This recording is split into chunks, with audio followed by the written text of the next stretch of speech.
we're not the sales prevention department. It's very Right. important for us to be part of all process. And it's very important for them to be part of the process too, because they are the relationship manager. All right, folks. Sven Nelson, C2C Resources, also known as the guy that gets you paid. I'm here with my guest, Jordan Peloquin. Jordan, why don't you introduce yourself? Tell us what you're doing these days. Sure. Morning. Thanks for having me. Appreciate you inviting me on. Absolutely. Jordan Peloquin. I'm credit manager here at Ozinga Ready Mix. We're a ready mix aggregate supplier in the Midwest region, one of the largest privately owned in the U.S. Been here for going on 8 years. Been in the credit industry for about 15, and in the construction industry for about 20 overall. So I oversee all the AR and credit for all of our business units here. Awesome, awesome. So, how did you get into credit, Jordan? What drew you to this fine profession? I think it's a pretty common story, as most credit people. Credit found me, Yep. kind of fell into it. I was in sales in the heavy equipment industry back in '07, '08. A couple rough years there, left that company. And about a year after I left, their credit manager called me back and said, I've got an opening here in credit. You know the business. Would you be interested? And I took them up on the offer and knew nothing about credit at that point. Even being in sales with them, for a couple of years, really didn't have too much exposure to the credit side. So he took a risk on me and brought me in and took off from there. I think that's a lot of folks in this industry kind of learn by trial by fire, right? You just kind of get thrown to the wolves and then you just kind of figure it out. And then before you know it, you have this passion for what we're doing. I'm curious, what drives you? What is it that, really makes you passionate about what you're doing? Yeah, for me now, it really is our company purpose. So our company purpose is to make a positive impact on individuals, their families, and the community. So that really, I see that through our organization from top down, which is just inspiring. Early on, it was definitely probably more financially driven, as most young ones, Sure. but also just trying to make a difference, I think, and make an impact. So in the credit realm, for me, it really is just trying to serve the customer, internal and external, the best we can. Yeah, no, that's great, man. That's awesome. Do you feel like you've really had an opportunity to impact a lot of the people's lives that are in your department? And, have you had an opportunity to mentor some folks? Yeah, thankfully I have, and that's part of that positive impact. That it's hard for us in the credit realm to see sometimes the positive impact we make. Sure. We tend to deal with a lot more negativity on a day in day out basis, but absolutely, I try to build my team up to be the best that they can be because ultimately that's a reflection upon me as well. So yeah, being able to see their success and their accolades, it really makes me feel good as a manager. So I've been fortunate enough to have some good mentors in my past. I've also had some negative experiences with bosses, and I think I've learned a little bit more from the negative. So that's what I try to apply to my life. My strategy and my team is stay away from the negative, focus more on the positive side. Yeah, no, it's great that you brought up mentors because that's actually my next question. I don't know if you'd consider that first credit manager that hired you a mentor or was one of the mentors that you really gravitated towards, or are you still in touch with some of these mentors? I mean, who's mentoring you right now, or who has mentored you over the past? Yeah, so that first manager definitely was my largest mentor. Unfortunately, not in communication with him now. Probably a good opportunity to reach out to him. But he definitely taught me a lot to get me on the right track for the credit world. Gave me a lot of confidence in what I'm doing. Picking up that phone for a collection call the first time it's definitely a little nerve wracking, but he definitely allowed me to grow, showed me the positives, the negatives, what to expect, and helped me get engaged and network with others. So he was definitely the biggest one. More so nowadays, I think I have more mentors. So, not directly related to credit, but just business in general. Yeah. My boss, I do consider him a mentor. He's our VP of finance. He likes to leave me on my own, doing my own credit thing. But I learn a lot from him, sitting in on other company matters and businesses, just learning more about business in general and life in general, and how to we're constantly learning day in, day out. We're never going to stop learning. So the more exposure you have to people, the better perspective you can get. Absolutely. So, do you think that as we're moving forward, right? I mean, we hear all this stuff about AI and technology. What do you think is the most important thing in your department that technology has brought to the space, or have you implemented much technology? Yeah, we have in our department, as well as the company. The company is embracing AI and wants us to bring it into our daily lives. So we've implemented a lot of systems, from our invoice delivery, cash app, collections, deductions, and lean management. So we have systems for all of those, and it's really improved the life of my team and how efficient they can be. Um, but I'm also wary that we have to have that personal touch. You can't 100%. just you can't just depend upon the automation and AI wholly. You need to have that personal touch, and really that's when we're doing our best, is when we're working with the AI.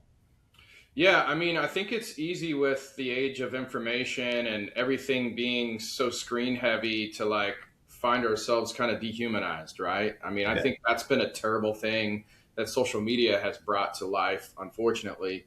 But I think it's good that we stay grounded and stay local to one another, right? And keep those relationships going and those conversations. And you just remember that there's other people on the other side of those screens. So I think that's really, really important for people to embrace.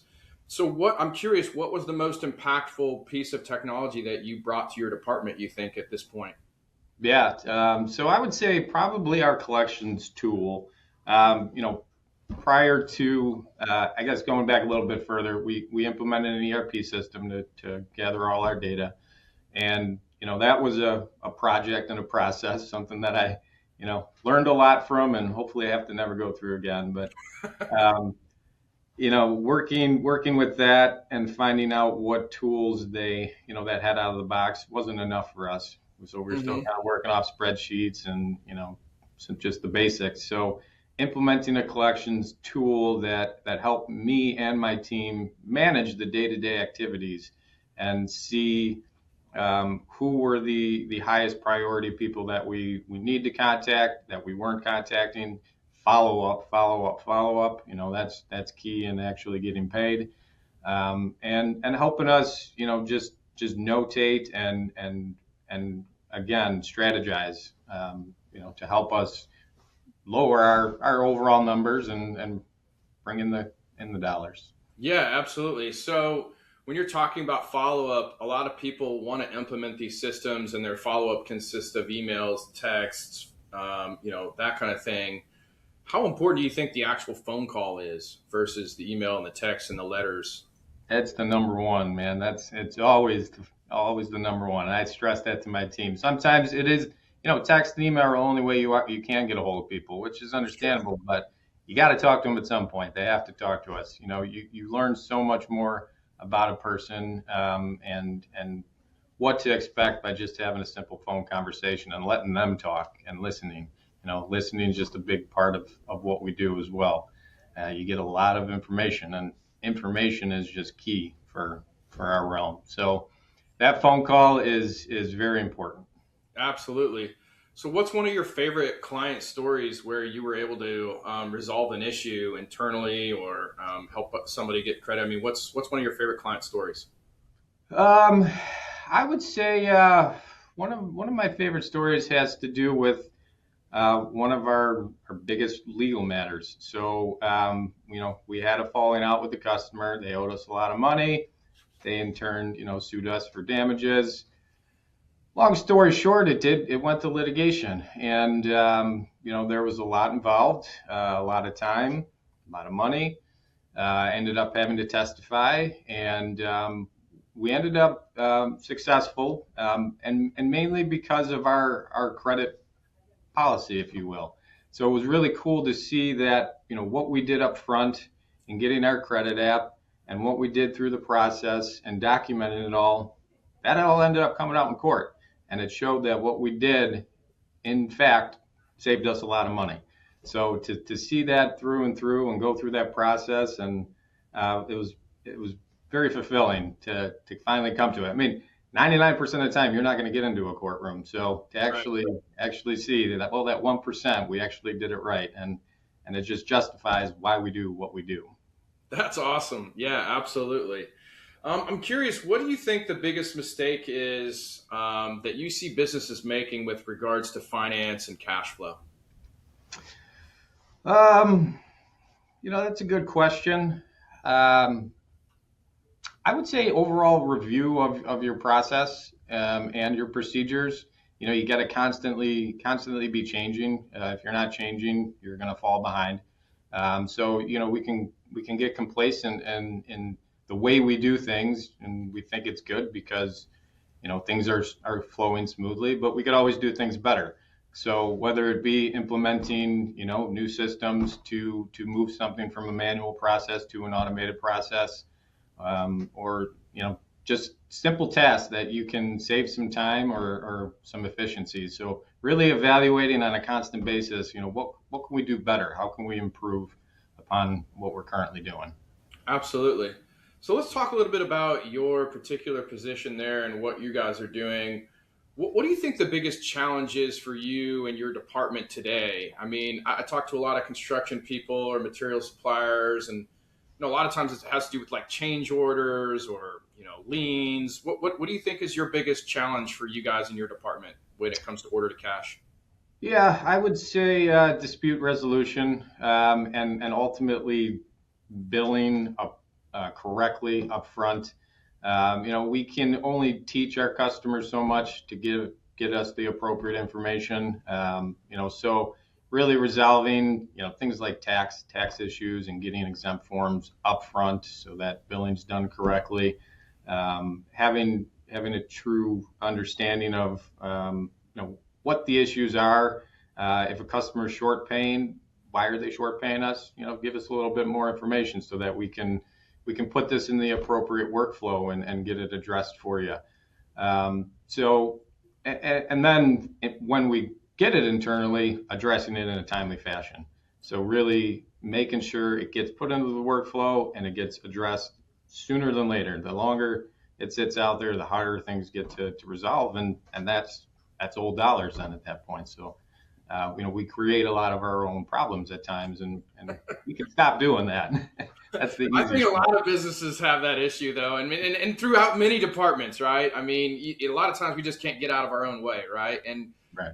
And from my opinion, and from what I see, because I see it so much from the outside, it's like most of the time it's not departments working together, different departments working together cohesively. I'm wondering how you guys are solving that issue, that current challenge. How are you guys working through that? So we've really implemented a lot of communication. So meetings, bi-weekly meetings. Each of our divisions meet with their sales directly. I try to get out as much as I can to each of them as well, and just show face.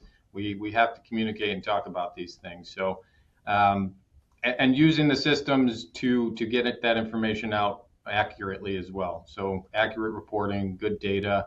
We've got to, we really invest into IT here, and utilizing the tools that they can help us build and put out in front of us, so that we don't have to spend the time sifting through it to find the problem. The problem's there. Let's now find the solution. Let's work on the solution for it. Absolutely. You mentioned sometimes you have issues getting the right data from the customers, right? That helps you protect the scenario or basically onboard them correctly. Do you find that sometimes you have to ask the same question in several different ways to get the right answer? Sure do. I tell my team that, when you're talking to customers, consider yourself a teacher, and at some aspects, you have to teach the customer some things in order for them to help us. Right. And it's not a don't you got to come at it as a positive approach. The more you teach them, the better we're going to be in the long run. So, help them help themselves. Absolutely. Obviously, you've been a client of mine for a long time. We've worked together on a lot of cases. So, people hire me to do collections. And, one of the things that I see in doing this for such a long time is, some people don't have policies at all. Some people don't follow their policy. Or if they do have a policy, a lot of times it's overridden by executive leadership and their decisions are based on feelings instead of facts, right? So, have you had to deal with that within your organization, and how have you dealt with it to make sure that you guys are all on the same page when it comes to either vetting a new customer or letting a customer go beyond their credit terms? Yeah, that's very interesting. You asked that. I've definitely experienced that, and with both companies that I've worked in the credit realm with. Policy in some areas can be considered a four-letter term, just because you're holding yourself to that standard then, and some don't want to do that. We live in a gray world sometimes, and we have to Sure. cross those lines. But it's important that we have a framework, something that we work off of, that we can refer back to say, well, here's our standard, here's what our expectations are, and here's what we need to work off of. So, for us, we don't have a written credit policy at this time.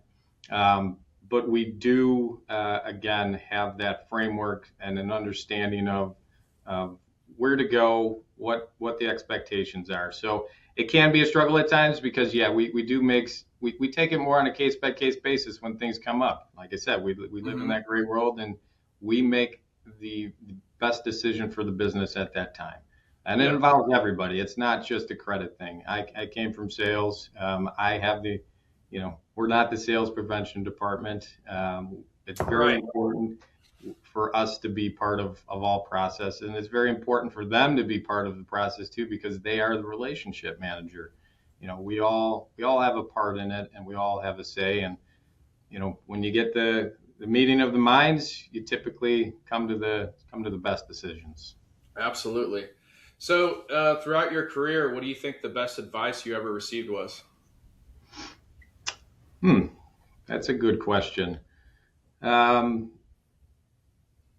I would say the best advice is just to get involved, engage, to learn as much as you can, whether it be going to seminars, going to training, just networking, and talking to people in general. So that, you don't know what you don't know, and you don't know until you talk to somebody about it. So just engage and be involved, offer something, any type of communication you can, and the more you're out there, the more you're going to learn. Yeah, absolutely. Yeah. Are there any podcasts or business books or anything that you're currently following or reading right now? Um, I do. I'm part of the NACM, so I do listen to their podcast that gets sent out. In general, I have some self-help books that we get through management training here, Sure. and those are always pretty interesting to me, and just some reflection, some introspection into who you are and how you can always make yourself better, not only here but at home. It's important to be healthy, have a healthy home life, because if you're not good at home, you're not going to be good here. So just Yeah. constantly trying to make myself a better person, better father, better husband, better boss. I know you personally, you're a good dude, man. So I'm happy to call you a friend. Absolutely. Hey man, I appreciate that. How would your parents describe what you do for a living? Ooh, that's a good question. My parents, I would say, they probably, like most, think I'm in, hearing collections, just dialing for dollars. Right. Um, But I would say my mom probably knows a little bit more because in the management role, it's Uh-huh. more about managing the people. That's the true challenge of my job. You know, Right. I can learn anything about credit collections, liens, and whatever comes out of a book, but Sure. managing the people is truly an art, and you truly have to want that and want to be successful. So when I take that home and she hears my stories and is my sounding board, she probably knows that a little bit more that I'm a manager of people. Yeah, no, that's awesome, man. And I think that, it definitely takes a certain type of person to be able to manage people well. I mean, you can take a great salesperson or a great operations person or whatever, and no matter how great they are at certain tasks, they may not be good at managing people. And I found like, managing people is just partnering with them to help them become the best version of themselves, both personally and, professionally, right? And helping guide and lead them down that path, right? But sometimes you can lead a horse to water, but you can't make them drink. So, not everybody has the same goals and aspirations, and that's hard for people to swallow too. So, Yeah, 100%. so if you could talk to your 20-year-old self, what would you tell them? 20 years. Enjoy life. A couple things, engage more, try to take more classes, try to learn more. And also, don't take the work home. What we do can be stressful. This job can jade you very quickly just from, again, the negativity that you're hearing day in, day out. But don't take it home. Leave it at work. It's always going to be here, and there's always going to be issues. So Sure. um, keep it home, keep a smile, stay positive. Um, I learned that I was fortunate enough to learn that somewhat early on. So it's definitely something I've hung on to in life. Right on, right on. Well, now it's time for my favorite question. So, a lot of people talk about their successes in life and, where they've succeeded, and I personally believe we learn more from our failures than we do from our successes. Hmm. If you don't mind, can you share a time where you've maybe failed in business or even in credit and you learned something substantial from it?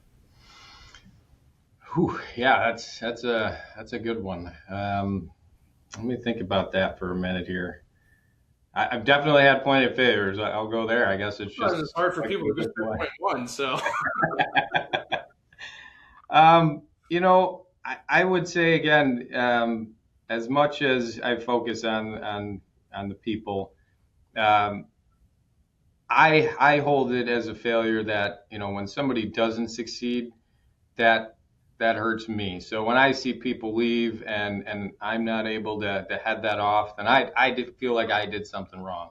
So I did have what I consider to be one of the best collectors in our company, and unfortunately, she didn't feel fulfilled here, and there were reasons for that came out, but ultimately, I felt like I failed. That was me as a failure as a manager that I couldn't satisfy and make them happy in their current role. So it was yeah, a loss.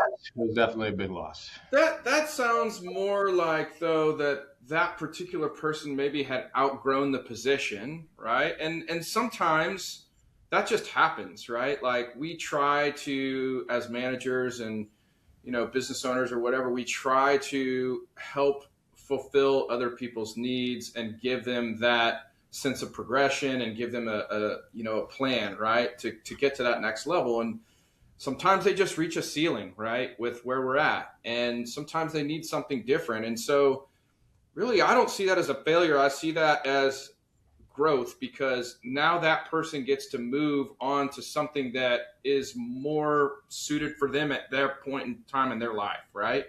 It was a stepping stone and you got them to that next level. It was time for them to level up beyond where they were at. Maybe they're going to go be a credit manager somewhere, or what have you. And I think I'm always looking for the silver lining. That's just me, though. No, you hit it on the dot too, because that's actually what happened. That ended up being what ultimately took place. Is they're a credit manager now somewhere too, which I felt better about after that took place a while down the road. So yeah, no, you hit that one on the head. I feel in terms of the failures, it always hurts when you see an account that doesn't succeed or ends up becoming a bad debt. Sure. There's been plenty of those. We work off educated guesses ultimately. We're taking in a lot of information. We're dealing with a lot of variables. So I've had my fair share of bad decisions in opening accounts. Yeah. So I've definitely had those failures. You try to limit those as much as you can, but those are definitely out there as well. I mean, I think with credit, you're doing the best job that you can with the information that you have at that point in time, right? And at some point, somebody's going to show you their true colors. Either it's the picture that they painted, or it's a totally different picture, and you just don't know where it's going to be and how that's going to end up. But I mean, you obviously are passionate about what you're doing. You care about the business. You're trying to mitigate that risk.